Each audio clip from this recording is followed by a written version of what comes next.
বঙাইগাঁও জিলাৰ কোকিলাত অনুষ্ঠিত হ'ব নামনি অসম ভিত্তিক ইস্তেমা। ইছলাম ধৰ্মাৱলম্বী লোকসকলে অনুষ্ঠিত কৰিবলগীয়া ইস্তেমাত ইছলামত হাৰাম ড্ৰাগছ, বাল্য বিবাহ আৰু বিভিন্ন ধৰ্মাৱলম্বী লোকৰ মাজত সম্প্ৰীতি অনাৰ বাবে ইস্তেমা অনুষ্ঠিত কৰিব। অহা 5, 6 আৰু 7 ফেব্ৰুৱাৰীত অনুষ্ঠিত হ'বলগীয়া ইস্তেমাৰ কাম-কাজ পূৰ্ণগতিত আৰম্ভ হৈছে। মানুহে স্ব-ইচ্ছাই দান বৰঙণি আৰু কাম কৰি আছে।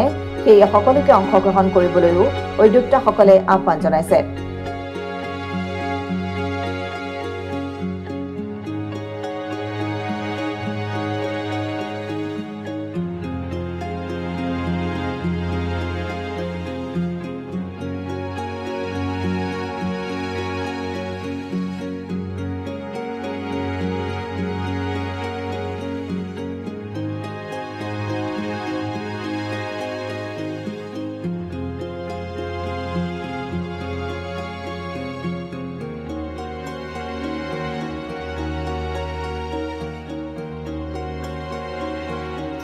মই এই ইস্তেমাথলীৰ পৰা আমাৰ স্থানীয় ৰাইজক অনুৰোধ জনাইছোঁ যাতে ৰাইজে আহি পেলাই আমাৰ ইস্তেমাৰ যিখিনি কাম বাকী আছে সেই কামখিনি যাতে সকলোৱে মিলিজুলি মানে কামখিনি আমি শেষ কৰিব পাৰোঁ। তাৰ কাৰণে আমাৰ চাৰিওফালৰ বৰপেটা তথা বঙাইগাঁও জিলাৰ চাৰিওফালৰ মানুহবিলাকক অনুৰোধ জনাইছোঁ যাতে তেওঁলোকে আহি এই ইস্তেমাত কামত অংশগ্ৰহণ কৰে আৰু এই ইস্তেমাৰ কামটো সাফল্যমণ্ডিত কৰাৰ কাৰণে সহায় সহযোগিতা কৰে।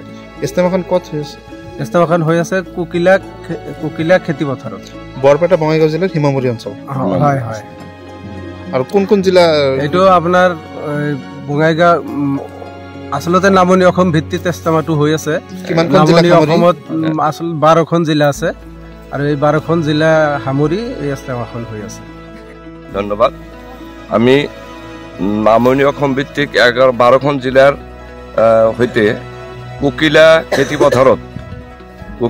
পথাৰত আমি ইস্তেমাখন সাফল্যমণ্ডিত কৰাৰ কাৰণে এটা প্ৰস্তুতি চলাইছোঁ।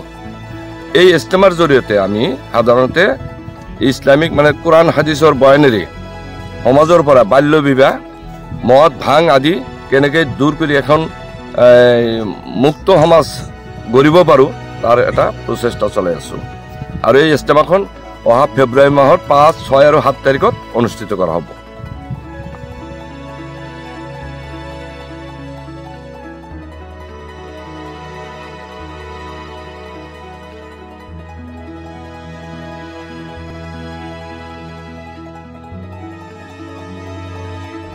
মানিকপুৰৰ পৰা আব্দুল সুবাহান আলীৰ ৰিপৰ্ট, অসম টুডে।